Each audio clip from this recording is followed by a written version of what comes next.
Alrighty, it's time for another office hours capsule. That's right, capsule. I'm here with my perpetual guests that I call chat here live on twitch.tv/theastropub, youtube.com/theastropub live on Thursdays at 8 p.m. Eastern, 5 p.m. Pacific. Love to have you come and join us live where we talk about our office hours, where we just talk about Star Citizen news, lore, and more. We've talked a lot about 4.0, Pyro, kind of the future of planets and systems and stuff like that, and the importance of server meshing and how it blocks everything. We've talked about a lot of different stuff, and we watch ISE, so it's always fun. With that, let's get into the main topic for today, which is the July 2024 Squadron 42 monthly report. Now, this is a full read-through, not a summary. I'm going to read through every single bit of it and give you some insight on what has been spoken about before. These generally have been shorter since they announced the polishing stage of Squadron back at the end of last year. But there have been some insights and maybe some teases as to what we're going to expect for CitizenCon and beyond. So let's take a look at what they did in July of 2024, shall we?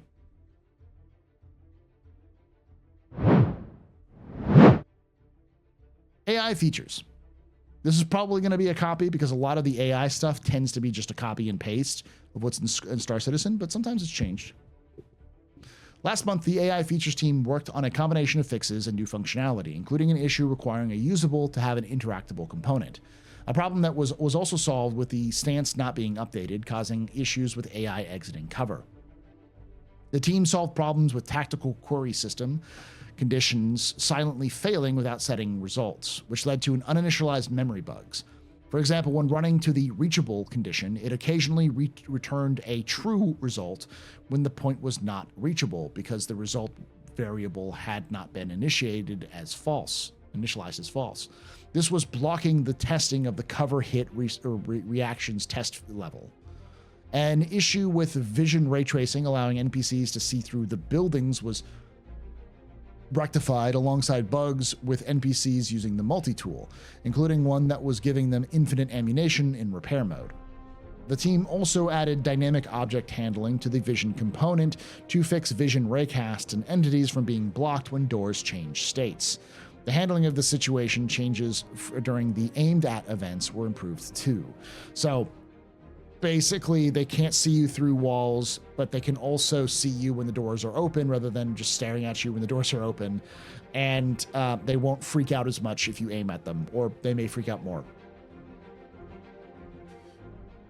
New functionality was developed to support and restrict movement within assigned schedule combat areas, including be able to set up schedule areas and tags through the editor rather than just through the schedule.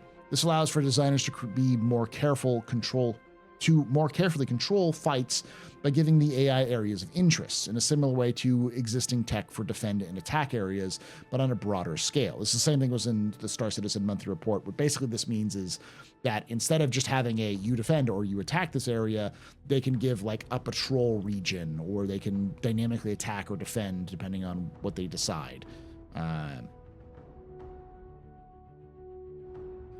The AI team also added a significant piece of new functionality, AI groups. This enables perception data to be shared between the AI within the same group, giving the designers more control over how NPCs are brought into fights and how they work together. For this, the team added a variety of entity changes, including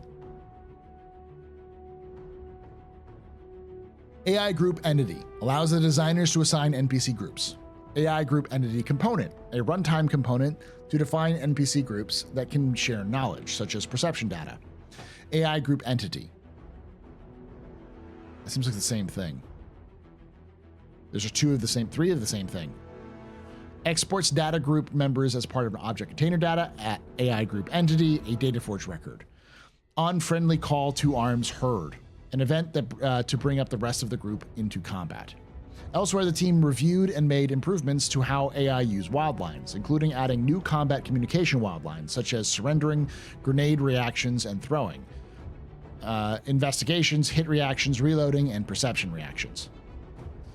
A script was created to check duplicate and unused communication names in pursuit of the gold standard wildline setup. Gold standard. That's interesting. I don't remember that from Star Citizen. That may be a Squadron 42 edition. For those of you who have heard gold standard before with Star Citizen, if you see something that says gold standard for Squadron 42, it means they're getting it ready to be shipped. So I wouldn't put a lot of stock in it. It's just one reference of gold standard, and it is something that is typically copied between Star Citizen and Squadron 42, but it is a little, keep that in mind as we go through. AI tech. For AI tech, support was given to the design teams, with the devs implementing and exposing small functionalities alongside performance improvements. For example, they implemented new behavior assignment for AI pilots exiting to EVA and fixed issues with NPCs using EVA. Bug fixing and behavior improvements were made for NPCs using elevators and using trolleys to move boxes.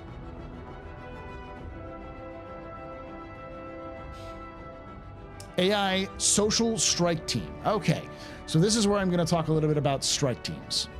For those of you who are unfamiliar with this concept, this is something that's been brought up a couple times. As far as my limited knowledge comes, when it talks about this, this is something that is often done in software programs when you want to get something done very quickly that may be multidisciplinary. So in this case, they're talking about AI, and they're talking about the social aspects of AI, but that's probably covering AI, gameplay, narrative, maybe even engine members of the team are working together to specifically look at a single item, in this case, social interactions with AI, which has been a big focal point for the development team for Squadron 42 in the last couple of months. They've really, really been focusing on social aspects. So let's see what they said. July saw the AI social strike team introduce new welding helmet animations for engineers in ship corridors, enhancing visual detail and updating post-welding animations. They also added an inspection phase where the engineers now examine their work, providing more realistic and dynamic visuals compared to previous static animation. I wonder if they're going to add dynamic welds. I doubt it, because there'd be so many people who will investigate that. A new scooch animation for smoother transitions between bathroom lockers and shower cubicles was created too. The team then refactored the day-night cycle on the Stanton to ensure AI populate the most popular areas of the ship as soon as their player lands, improving immersion and experience. Idle animations after crate inspections were updated to show characters using their data pads to simulate stock taking and entering details. All right. Pause.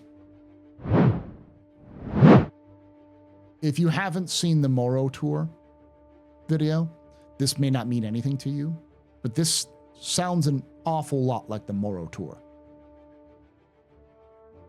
Why would they have a strike team working on the Moro Tour?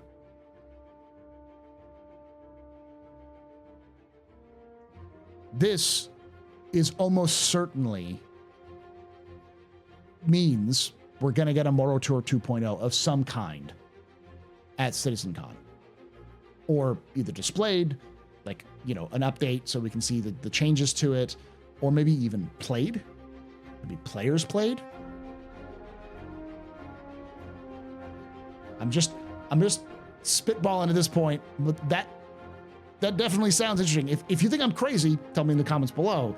But if you see my mindset, if you see like what my mind is ticking, see that.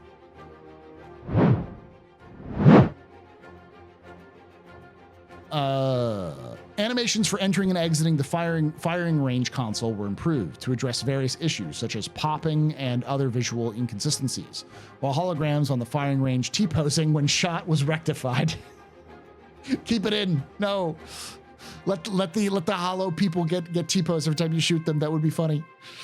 And for more realistic character behavior, look-at animations were disabled during inappropriate moments, such as when the characters touch their faces or use utensils.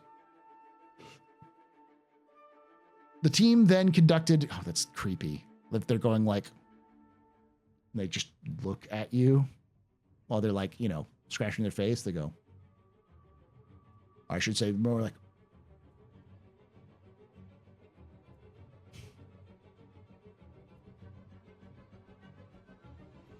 the team then conducted a comprehensive visual pass on dynamic conversations. Let's go, baby!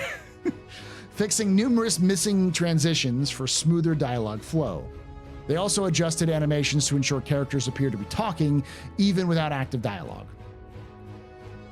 AI Social began refining player interactions in the Stanton, preventing unintended entity interactions and highlighting important ones that streamline and enhance player engagement.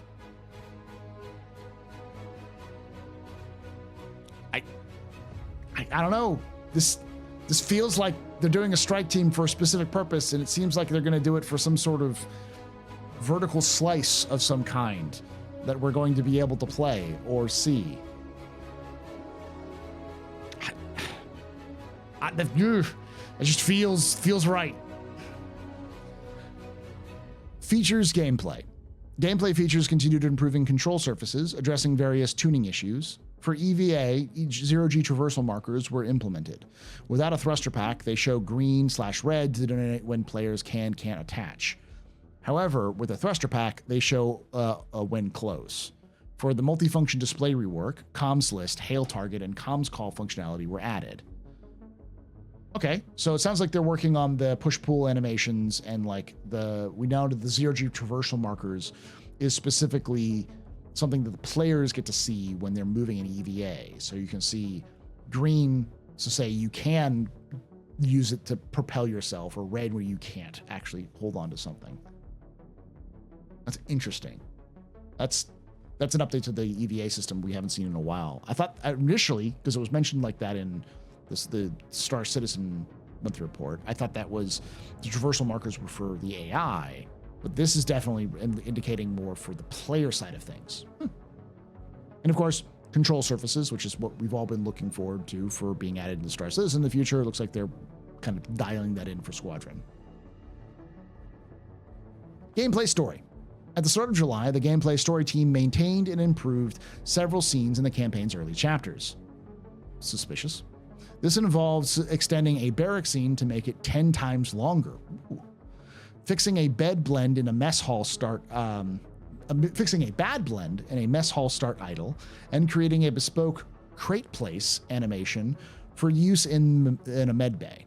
New mocap was also used to extend the approach animation of a hangar scene and to create an end transition for a scene in a lounge area. A pass was also done on a scene in a corridor. Gameplay story also progressed with scenes later in the game. For example, they updated a scene in Chapter 11 to work with the correct console. They also brought a complicated scene in Chapter 12 up to date with everything functioning correctly, while new mocap overhauled and improved the scene involving an escape pod. Okay. We don't know if 10 times longer is a flex or a threat. It's a good point. That could mean that it's now a minute rather than, 10 seconds or whatever, 5 seconds. Or it could mean that it's now 10 minutes. It is now 10 hours. You now have a barrack scene that is now 10 hours long. You will enjoy it. You wanted a 150-hour game? Enjoy 10-hour lunch lines. Narrative. Following on from last month's report, Narrative tested their work on the in-game Galactopedia and began addressing user experience improvements, including considerations for UI elements to make finding and organizing information easier. The team then began tackling another polished task, naming all the NPCs placed by design in the game. While featured story NPCs are well established, additional members of the general population and outlaws have been added to make the game feel more alive and combat encounters more engaging. All of these characters and their ships need names, because all good ships have a name. It's not in the report, I just wanted to say that. Go watch Voidy. Weekly playthroughs of the game continued too, including fine-tuning when narrative content triggers and plays. For example, narrative work with design to adjust the placement of a particular piece of dialogue so that the characters have more natural reaction times. All of these adjustments, while individually small, go a long way to making the world feel more immersive. That's right. UI. Last month, the UI team continued polishing in-world scenes, optimizing a few existing levels to improve frame rate, and creating medical screens for various scenarios. They then made updates to the player's visor, including taking the first steps towards a more cinematic boot-up sequence. The team also improved Alien UI, ensuring it tells a story and feels noticeably different to the more traditional human sci-fi screens players are used to. For UI tech, the programmers worked on performance improvements to speed up the frame rate of various parts of the UI. VFX. Finally, for the July's report, the VFX team continued to support the cinematics, design, and art teams in various polishing tasks. So, the things that I can take away from is a lot of the stuff they've been working on in the past are still working on. Galactopedia being updated. And they're also now naming all of the NPCs and the ships, which is just narrative is trying to find stuff to do, it sounds like. They've also been working on more cinematics and Chow Hall, zero-G traversal is a big updates, which may be something we see kind of translate to Star Citizen in the near future, as well as control surfaces. And the big one was the AI social strikes team. That was the first time we've seen that. And it definitely seems to indicate that they're working on specific elements, but these specific elements seem to be very hyper-focused on stuff we've seen before. I'll read the thing again. The team refactored the day-night cycle in the Stanton to ensure AI populate the most popular areas of the ship as soon as the player lands, improving immersion and experience. So the AI is going to go to the most popular places when you land on the Stanton, which seems oddly specific. And then idle animations after crate inspections were updated to show characters using their data pads to simulate stock taking and entering details. That's another major aspect of the Morrow Tour, which is one of the first things we saw of Squadron 42. So, yeah, it feels like CIG is making the social AI better for a specific purpose, like, I don't know, a showcase at CitizenCon in a couple of months. Maybe I'm crazy. The rest of the stuff is just mostly AI stuff. Fairly short. It's kind of what we've been expecting with Squadron 42 thus far. But again, every single time I read one of these things, I get more convinced that CIG is going to be showing off like specific events, or even having players play events at CitizenCon for a big announcement around Squadron 42 at the end of this year, or around CitizenCon in October. But as always, I want to hear your thoughts down below. Am I crazy? Am I insane? I am. I follow cover Star Citizen content and Squadron 42 content when nobody else does, but you know, am I reading into something that doesn't exist? Or do you see the patterns too? And let me know down below. And if you do enjoy these content and you want to kind of follow along and watch all of these, make sure you've liked the video. That really does help out a lot, because it tells YouTube that you enjoyed the video and then spreads it to other people like you, so more people will watch the video, so it helps me grow. And it's free, and it means the world to me that you do it. And if you do really, really enjoy this content, hit the subscribe button and the bell icon to be notified when these release. And as always, join us live Thursdays at twitch.tv/TheAstroPub, youtube.com/TheAstroPubLive. I'd love to have you join these group of captives, I mean my chat here, to join the discussion. And like I say every time, hope to see you someday in the black.